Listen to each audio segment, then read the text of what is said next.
Alright guys, TacticalRab back again today. Hope you're all doing well and enjoying your day so far, and the drama continues in the competitive Call of Duty community, to be honest. Crimsix has been talking for quite a while now about the whole Huke situation, the fact that he's making a video, he's coming out with it. However, he talks in quite some detail today about how he's issuing cease and desists to not only Huke but also his brother for some of the things that they've been saying these last several weeks, and well, some of the implications that that might have. Very much intrigued to hear your thoughts in the comment section below. Like if you guys enjoyed the video, subscribe if you were new as always, I greatly appreciate it. Really helps on the channel. Thank you very much indeed for doing that. First of all, wanted to mention this from the subliners. Huke subliners enters a new level of competitive Call of Duty. Thought this was interesting because it wasn't too long ago, I'm pretty sure it was actually when Thieves announced their entry into the CDL, that they said they were going to bring on some Warzone players, as they have done, and they were also going to bring on a COD Mobile team. Now, who knows if COD Mobile is going to be the next big thing, but we talk about it every so often on this channel, and it seems like it's heading in that direction. So they're introducing a new COD Mobile team called the Huke subliners Mayhem.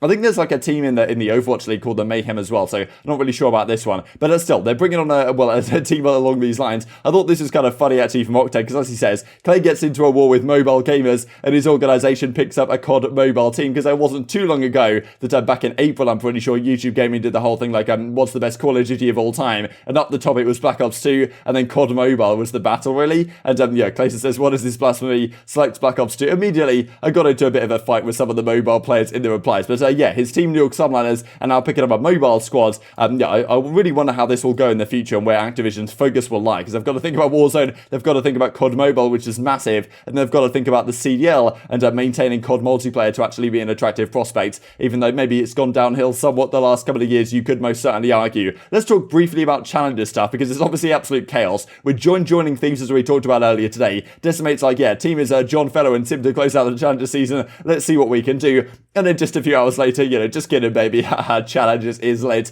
as John gets called up to the Los Angeles Thieves roster. These are some of the squads then, so Simp, FeLo and Zinx is now the squad, because I think Zinx dipped and there was a bit of drama between Parasite and co. Maybe we'll talk about that tomorrow if we get time, if well, nothing crazy happens between now and then, let's just say. But well, these are the squads: Sacked, Venom, Gravity and Brack. Cool to see Brack on a decent squad actually again with Easter here, because he's obviously had a tough time these last couple of seasons after a fantastic Black Ops 4. Fire, Sparts, Mohawk and Prolute, TJ, Methods, Saints and Hamza, that's the Wester squad back in action, and then Parasite, Years, Perform and Ramby, and Zed in a difficult spot. I think he's moving house or something, and all this roster drama is going down in the background at the same time. So Crimsix has been one of the big storylines these last several days. He's been absolutely on fire. His timeline has been out of control. His Reddit page, as we'll look at in a second, has also been out of control, and he's been an entertaining figure on the stream as well, back in a LAN environment, as I'm sure you guys experienced if you watched the Stage 4 Major. So well, to say thoughts, Crim is acting like Ghost era Patrick Price recently, and I think he even said, you know, well, he was kind of calling out the OpTic guys and saying how, you know, I've kind of taken over from Patrick Price, that being Eggs,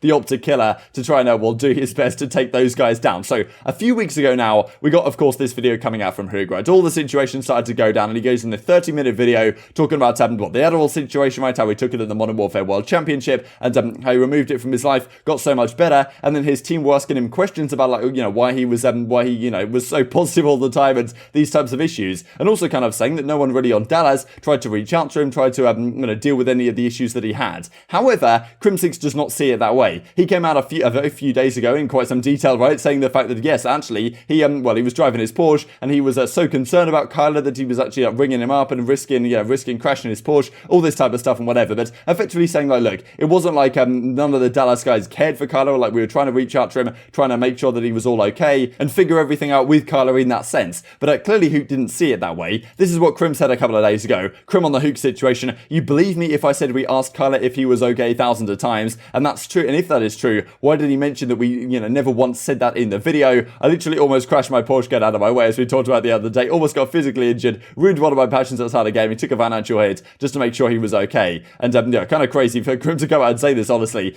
Still kind of blows my mind. But as he says, look, he's going to do a video. That was once at least 50 plus times. Wait until the video. Glad Crim is okay, obviously, and didn't actually crash his Porsche or whatever. That would have been obviously an absolute disaster. So this is what Crimsix comes out and says last night on the Reddit. Cease and desists notices has grown. Crim's video about Huke is coming soon indeed. We just love to see it. I had buddies in different communities outside of gaming hear about the Huke video. Friends from back home texted me about his video who don't even game. I'm already 4 hours deep compiling my thoughts on paper, and 2 cease and desist legal notices in to both Garlands, that being Huke and also his brother, as we will look at here in a second. The video on Crim discusses discussing the situation will be made, and Kenny somewhat talked about stuff, but there was way more going on. Kenny on the flank last night. I'm sure there's more about that to dive into in the coming days here. All about getting this Black Ops 2 methods-sized weight off my shoulders, and I want to do it right. Patience. Crim can't go one sentence without dropping an absolute firebomb on the time. My methods in the replies feel kind of bad for him right here with the question marks. Back in, well, Black Ops 2 methods was quite the unit, we might say. So look, firstly, cease and desist notices. This is kind of crazy stuff, right? I'm pretty sure what this means. I'm not a lawyer, obviously, so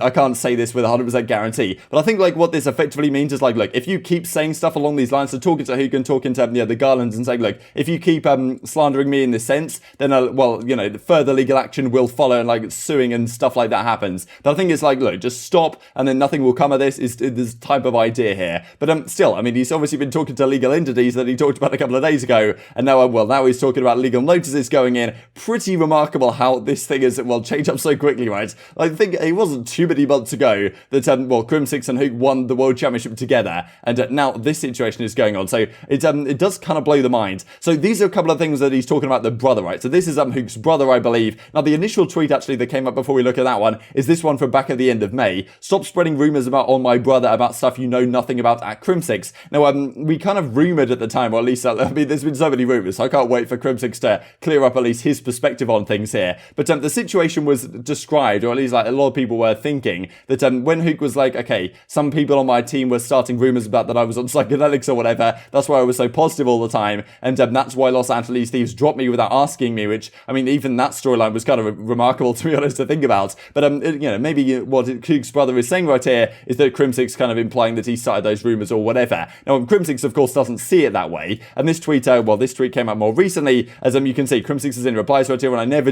you know, use my phone while driving. That's the point. That's the lengths I was willing to go to look out for Kyler. But as well, he says in reply, Kyler wouldn't deny you're asking if he's okay. It just seemed to come off from a point of frustration from tourney results rather than of genuine concern for Huke. I mean, you were questioning him as early as Stage 1 finals when he was absolutely fine. So still, I mean, Crimsix obviously not happy with the statements of both of these guys. You know, simply remarkable. We saw a couple of days ago in a Thieves video as well, like he was just fist bumping Kyler, which, you know, I can understand, right? You know, keeping it friendly or something on the surface, but obviously behind the scenes things are kind of going on. And Crimsix comes out to explain to me this is a thing from methods again, and not necessarily you know, well, loving what Crimsix had to say on the timeline, always catching strays every single day at this point. And here he is. Maybe I'll have to check this one on the thumbnail. This from a few years ago of Crimsix in the cop outfits. Well, definitely dropping the notices into Kyler. So honestly, you can't make some of this stuff up. Video is going to be delayed, Crim says, heading to Atlanta this weekend for a wedding. Apologies. So I think he did say initially that the video was going to be coming the week after the major. So after the major concluded, he was going to get it ready. But I mean, as he says, 4 hours of work he's put into this, compiling his thoughts onto paper. I don't know how long this video is going to be. It's well, it's going to be an absolute bloodbath, I'm sure, that I'm looking forward to dive into when it does indeed arrive. But yeah, what are you guys' thoughts on this in the comment section below? I can't believe how far this has escalated, to be honest, from well, I mean, Huke making his video, and of course, like when you hear a situation like this, where you've got well, two sides to the story. You've got Huke's side, you've got Crim's side, and then you've probably got the truth sitting there somewhere in the middle, and it's tough to tell where that's going to be. But of course, initially when you hear Huke's side of the story, that it's a bad look on the Dallas Empire, bad look on Crimsix most certainly. A lot of people were going after Crimsix pretty hard, but now we see what's happened and what's transpired with Huke the last couple of months on Thieves, and a lot of people have changed their mind, right? And it's going to be interesting to see Crimsix's perspective on the whole issue. A few interesting things to finish off the video. This comes out from GG Breakup on yesterday. Scump's playing. I thought this is a pretty remarkable statistic, to be honest, on the OpTic gaming side,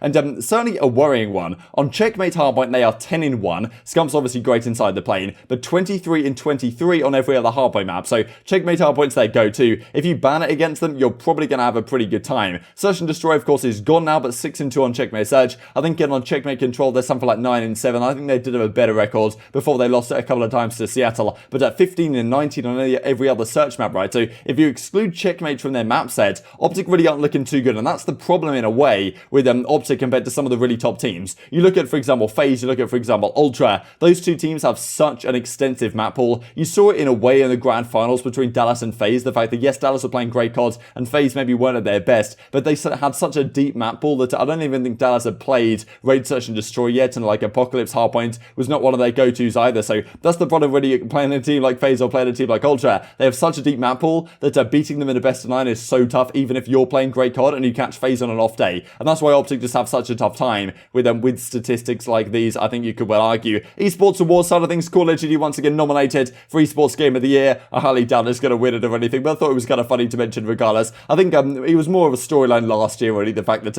it was pretty woeful, that the whole Call of Duty stuff last year, the way it was dealt with from the Infinity Ward side and everything. This year, there's a lot more competitive support. It's obviously not quite where we'd want it to be. Maybe in future years we can get there. The CDL, of course, at this point is still in relatively early days. Thought this was really interesting from aBeZy as well, looking at, coaches and their records throughout Call of Duty history. They're, the top coaches of all time in terms of wins. That's RJ and Crowder on the FaZe side of things. Mr. X actually has the most tourney wins with, like, Complexity, Evil Geniuses back in the day with 12. And Maven actually has a 4-in-2 series win record with a Unite. I didn't even realize he was coaching them back in the day. And, this is, Pomage, actually, you guys might remember from one of the year's WCs. He has a 4-in-1 series record with one Champs 1 or one, Event 1, I suppose. And if you guys don't remember, Hilton from way back in the Black Ops 2 days, he has a 6-in-3 series record. So, thought this is kind of interesting stuff, to be honest, to look at, coaching records throughout Call of Duty history and, how this might develop going forward. But very much intrigued to hear your thoughts on all this stuff in the comment section below. Hope you guys enjoyed the video. If you did enjoy it, I'd greatly appreciate a like on the video. It really helps out the YouTube algorithm to know you enjoyed this content. Other people like you may enjoy this content as well, and upgrade the competitive Call of Duty community. Thank you as always, take care,